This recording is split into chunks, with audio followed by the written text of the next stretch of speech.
non-binary person, which because of my age a lot of people find hard to believe, but there you go. So something that I think needs to be thought about is, you know, it's not just a statistic. 50 people is a lot of people and it's awful. I mean, looking around, like, I can't count that quickly, but I'd say there's maybe a couple of hundred people here. But look at everyone around you and see how different they are from each other and how everyone is an individual. This isn't just 50 people have died, it's 50 individuals. Like, picture a face and all the details in it and how, you know, it is individual, it's different, it's unique. And then picture another and another and another 47, and then you've got 50 people. And just think they've all got families, they've all got their own individual lives. Like, it's awful. It is a tragedy that this has happened, and there is no way that you can say that will really emphasise enough just how awful it is. Because there's 50 victims who've died, but there are a lot more people affected. This event will provoke maybe even suicides of people who, particularly young people who are queer, maybe they're trans or like gay or bi or something, and they aren't out to their families yet, and maybe they're scared to come out, and then seeing this and seeing what can happen to queer people, this could very easily lead to suicides as well. And there's a wider range of victims than we can ever possibly put into numbers. All of us here, I'm guessing that most of the people here are queer in some way, and it's terrifying for all of us that stuff like this can happen. And I think we just need to remember that there are so many more people affected by this than we can ever imagine. I mean, there's 50 dead, well, last time I checked there was 50 dead, 53 injured in hospital, many more of them could die still, and again, their families, their friends, even people who didn't really know them but maybe just saw them in the street or something. And anyone who is queer in any way, this affects us all.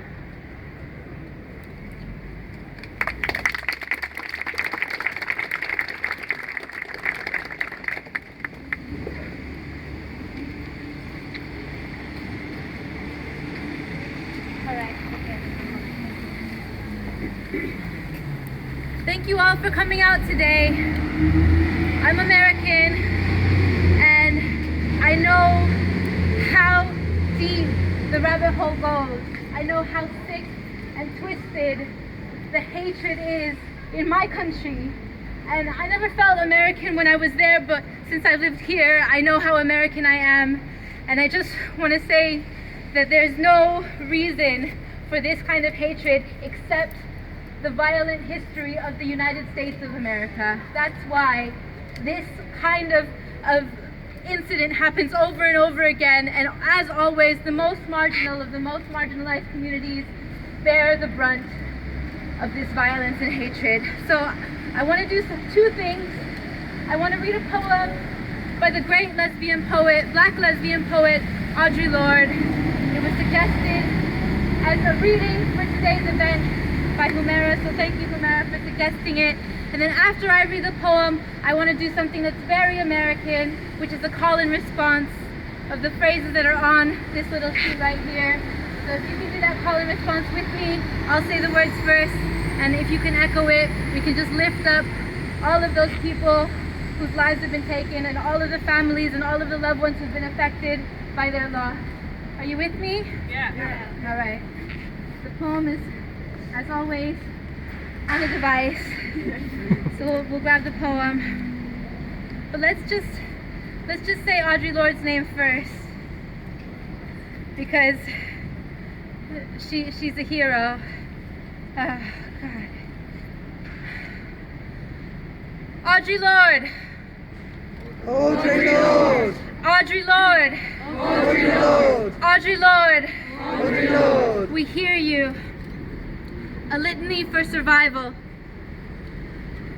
For those of us who live at the shoreline, standing upon the constant edges of decision, crucial and alone. For those of us who cannot indulge the passing dreams of choice, who love in doorways, coming and going, in the hours between dawns, looking inward and outward, at once before and after, seeking a now that can breed futures like bread in our children's mouths, so their dreams will not reflect the death of ours. For those of us who were imprinted with fear, like a faint line in the center of our foreheads, learning to be afraid with our mother's milk, for by this weapon the illusion of some safety to be found, this heavy-footed hope to silence us, for all of us, this instant and this triumph. We were never meant to survive. And when the sun rises, we are afraid it might not remain. And when the sun sets, we are afraid it might not rise in the morning. When our stomachs are full, we are afraid of indigestion. When our stomachs are empty, we are afraid we may never eat again. When we are loved, we are afraid love will vanish. When we are alone, we are afraid love will never return. And when we speak, we are afraid our words will not be heard, will not be welcomed. But when we are silent, we are still afraid. So it is better to speak, remembering we were never meant to survive. Black and brown. Black and brown. Trans and queer. Trans and queer. Their lives matter. Their lives If you want to matter. say our lives matter, if that applies to you, that's for you. Black and brown. Black and brown. Trans and queer. Trans and queer. Their lives matter. Our lives matter. Black and brown. Black and brown. Trans and queer. Trans and queer. Their lives matter. Their lives matter. Black and brown. Black and brown. Trans and queer. Trans and queer. Their lives matter. Their lives matter. Black and brown. Black and brown. Trans and queer. Trans and queer. Their lives matter. Their lives matter. Black and brown. Black and brown. Trans and queer. Trans and queer. Their lives matter. Their lives matter. Our lives matter. Our lives matter. Our lives matter. Our lives matter. Our lives matter. Our lives matter. Thank you.